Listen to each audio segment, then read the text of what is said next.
بسم اللہ الرحمن الرحیم۔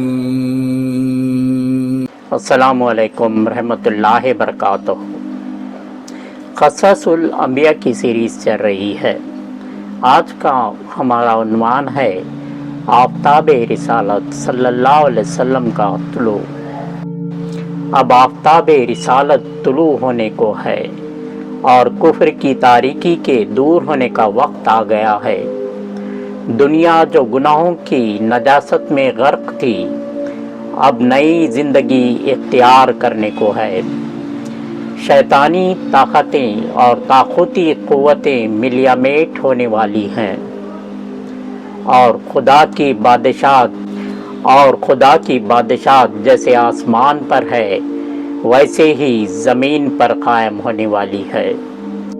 دنیا جو ظلم و ستم اور توہین و اسین سے بھر گئی ہے، اب عدل و انصاف اور ایمان و یقین سے معمور ہونے والی ہے۔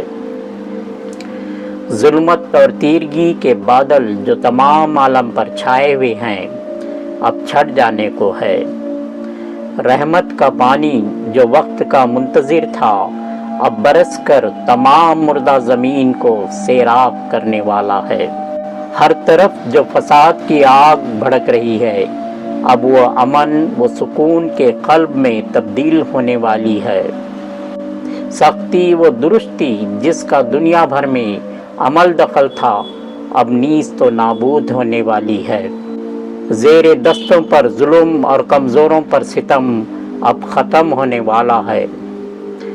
دنیا کا ہادی صلی اللہ علیہ وسلم، عالم کا رہبر صلی اللہ علیہ وسلم اور دونوں جہاں کا سردار صلی اللہ علیہ وسلم خدائی دربار سے نبوت کی پاک خلعت پہن کر باہر نکلنے والا ہے۔ بد اخلاقی، بدتیاتی اور فسق و فجور جو شیطان کا طرز افتخار ہے، اب مٹ جانے والے ہیں اور ان کی بجائے خلوص، محبت، یگانت کا دور دورہ ہونے والا ہے۔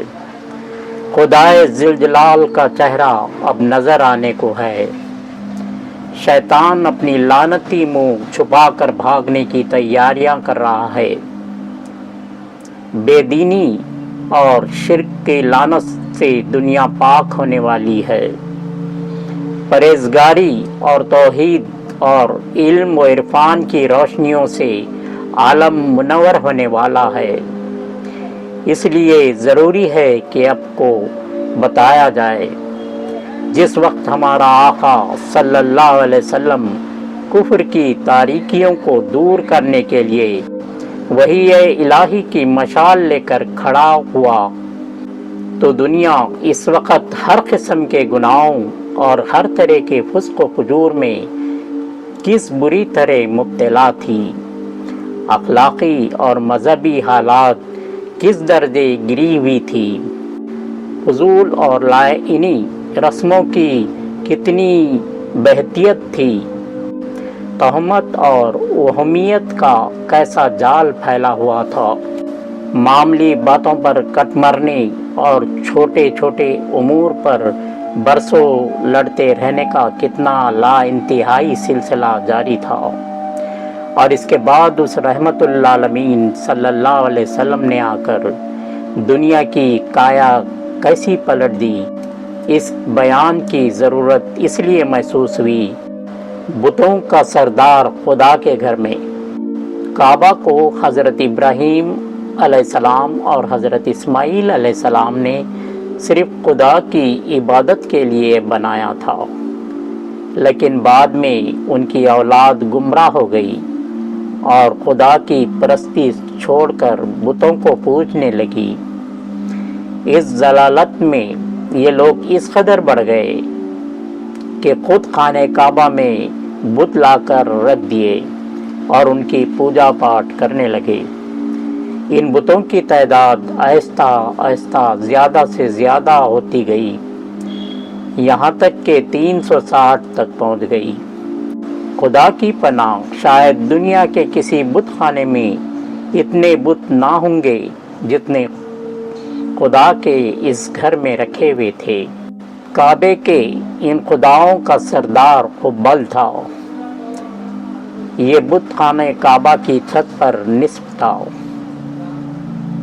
اسی کم وقت سے عرب میں بت پرستی کا رواج شروع ہوا تھا، جس کی کہانی حسب ذیل ہے۔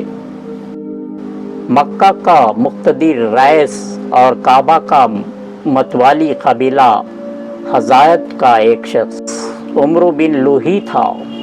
یہ ایک مرتبہ سخت بیمار ہو گیا۔ ہر چند علاج ملوچ کے لیے صحت نہ ہوئی۔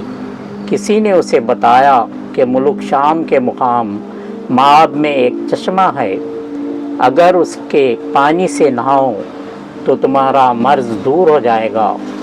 چنانچہ عمرو وہاں گیا اور چشمے کے پانی سے غسل کر کے تندرست ہو گیا۔ معاب کے قیام کے دوران اس نے گاؤں کے باشندوں کو دیکھا کہ بتوں کو پوج رہے ہیں، ان کے آگے سجدہ کر رہے ہیں۔ عمرو کے لیے یہ بات بالکل ہی نئی تھی۔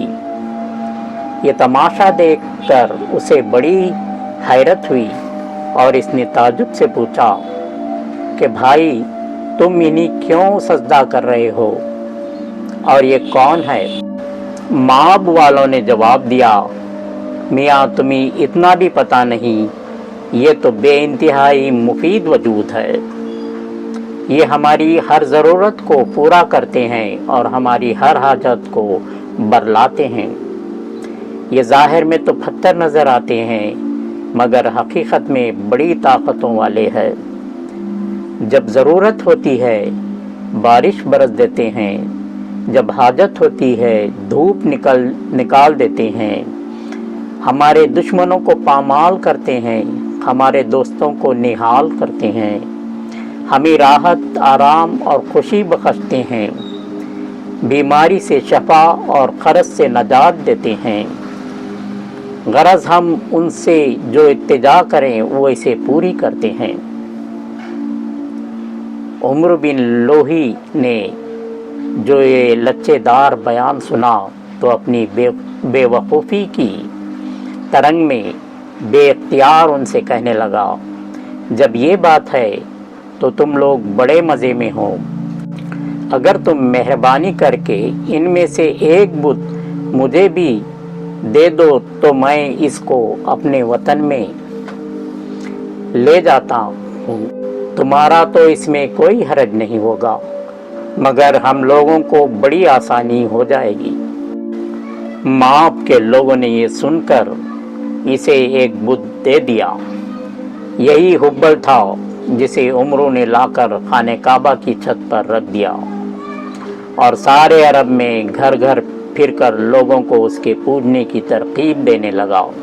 چونکہ یہ شخص نہایت ہی بااثر، بڑا فیض اور بہت سخی تھا اور لوگ اس کے زیر بار احسان تھے، اس لیے انہوں نے اس کا کہنا مان لیا اور بتوں کو پوجنے لگے۔ رفتہ رفتہ نوبت یہاں تک پہنچی کہ کعبہ بت پرستوں کا طریق بن گیا۔ جب مکہ میں بت پرستی شروع ہوئی تو چونکہ کعبہ تمام عرب کا مذہبی مرکز تھا اور ہر شخص کے دل میں کعبہ کا ادب اور اس کی تعظیم تھی، اس لیے آہستہ آہستہ سارے عرب میں بت پرستی پھیل گئی اور نوبت یہاں تک پہنچی کہ ہر قبیلے کا، ہر خاندان کا، ہر گھرانے کا، بلکہ ہر شخص کا خدا علیحدہ بن گیا۔ یہ سارے خدا پتھر کے ان گھڑ ٹکڑے یا بے ڈھنگے تراشے ہوئے بت تھے۔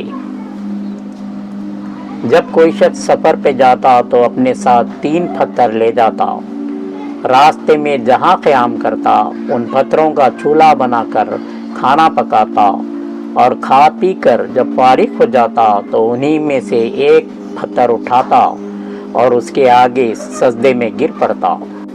مگر یہ پتھر ساتھ لے جانے کا قصہ درمیانی زمانے کا تھا، جب بت پرستی ان کی رگ رگ میں سما گئی تھی تو پھر اس کی بھی ضرورت نہ رہی،